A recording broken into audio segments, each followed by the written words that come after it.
Now that I gave you was, what if all other things being equal? What if all other things are not equal? What if there are complicating variables that change the picture, that have to be accounted for in our explanation? So, for instance, what if we have good reason to think that the thing that's causing the planets to orbit is not eternal? What if we have reasons to think that? Well, then we have to adjust what we say. And as it turns out, modern physics says just that.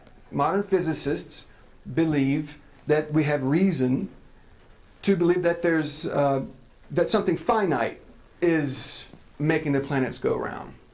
Here's a quote from Paul Davies, a theoretical physicist.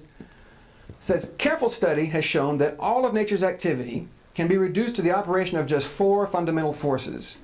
These forces are ultimately responsible for all the activity of the world.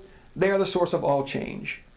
So I don't know how familiar you are with the 4 fundamental forces of nature, but I'm going to read here for you a brief collection of descriptions of these forces from these scientists up here, Michio Kaku, Paul Davies, and Stephen Hawking, just to give you a sense of what the modern physicists, the way they're presenting these forces to us. So, Paul Davies writes, "In the beginning, the universe was a featureless ferment of quantum energy, which expanded and cooled until one by one the 4 fundamental forces separated out from the superforce." Michio Kaku writes that gravity prevents the Earth and stars from disintegrating and holds the solar system and galaxy together. Davies says that it is universal in the sense that nothing in the cosmos escapes its grip. In other words, as Stephen Hawking notes, every particle feels the force of gravity according to its mass or energy. They continue. "Electromagnetism lights up our cities. It is responsible for lightning and can be seen at work during coronal discharges and other luminous atmospheric phenomena. It also causes the electrons to orbit the nucleus of the atom, just as gravitational attraction causes the Earth to orbit the Sun. The third force, the weak nuclear force, heats up the center of the Earth. It is the force behind volcanoes, earthquakes, and the continental drift, and it is responsible for radioactivity. Last is the strong nuclear force. The cores of the Sun and other stars are nuclear fusion reactors under the control of the strong force." And Kaku writes that this force is the force that holds the nucleus of the atom together.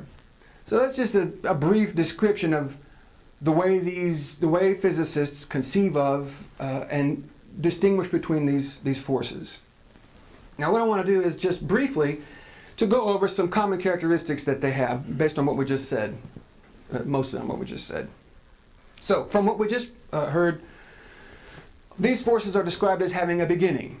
They begin to exist. Physicists believe that the forces come into existence soon after the Big Bang, so they're not eternal.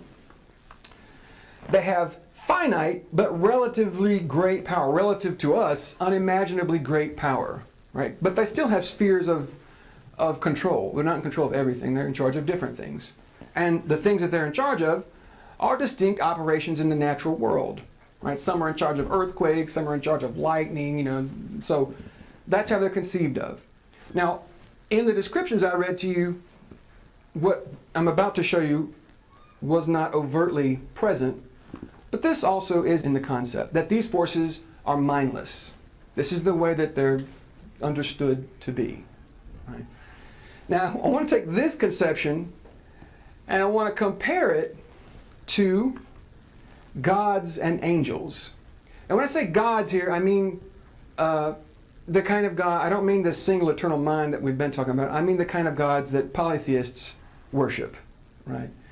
Because really, substantially, there's not a big difference between the kind of being that polytheists worship and our belief in angels.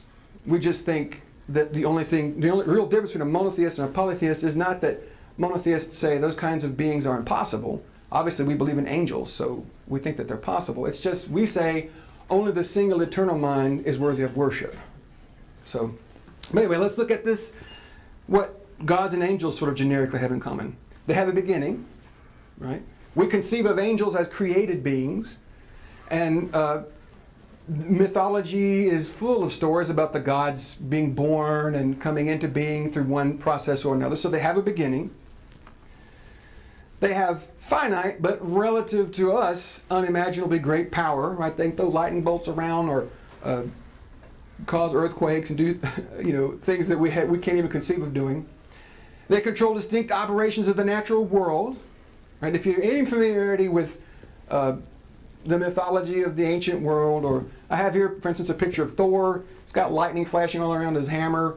Thor is a god of thunder and lightning, so he's in charge of that particular aspect of the natural world. I also have up here, I couldn't believe my luck. These are angels, and there are 4 of them, so of course I had to use it. But anyway, these angels are being conceived of as making the heavens turn. So they're doing something, and in the Bible as well, we see angels being described as holding back winds and affecting the natural world in this way. The only difference, really, is that these kinds of beings we think of as being minds, as choosing to act, as opposed to the forces of nature. So the question is, which one should we go with? I think the answer is clear to me. I'll go back to Paul Davies' statement. Careful study has shown that all of nature's activity can be reduced to the operation of just 4 fundamental forces. These forces are ultimately responsible for all the activity of the world. They are the source of all change. So if we think of them as being ultimately responsible, we have to think of them as minds. I think, possibly, if there's any reservation about accepting this idea, it comes from something like this statement.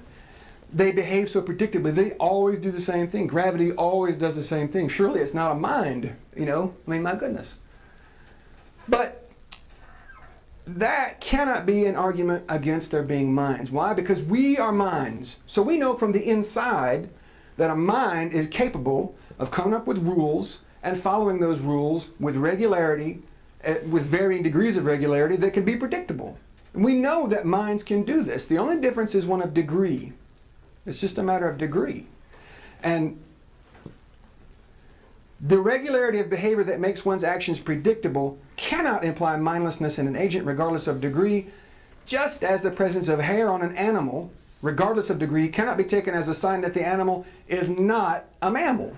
That's a sign that it's a mammal, right? So we wouldn't reject this orangutan here as a mammal because he's got a lot of hair. That makes no sense at all. That's a quality of mammals to have hair. So regardless of degree, if you've got a lot of hair or little hair, that's something you'd expect from a mammal, right? So now I'm not unsympathetic to this question. I think it's very interesting. And I have a suggestion for for a possible explanation for why they behave so regularly. If our ability to learn and choose is anything but an absurdity, we must exist in an environment which reacts to our decisions in predictable and regular ways. So for instance, I have a picture of some beautiful water. If one day you go down and you get a drink of this nice cool water and it soothes your thirst, and you think, oh man, that's nice. I'm going to go get that tomorrow when I get thirsty. And then the next day it makes you burst into flame.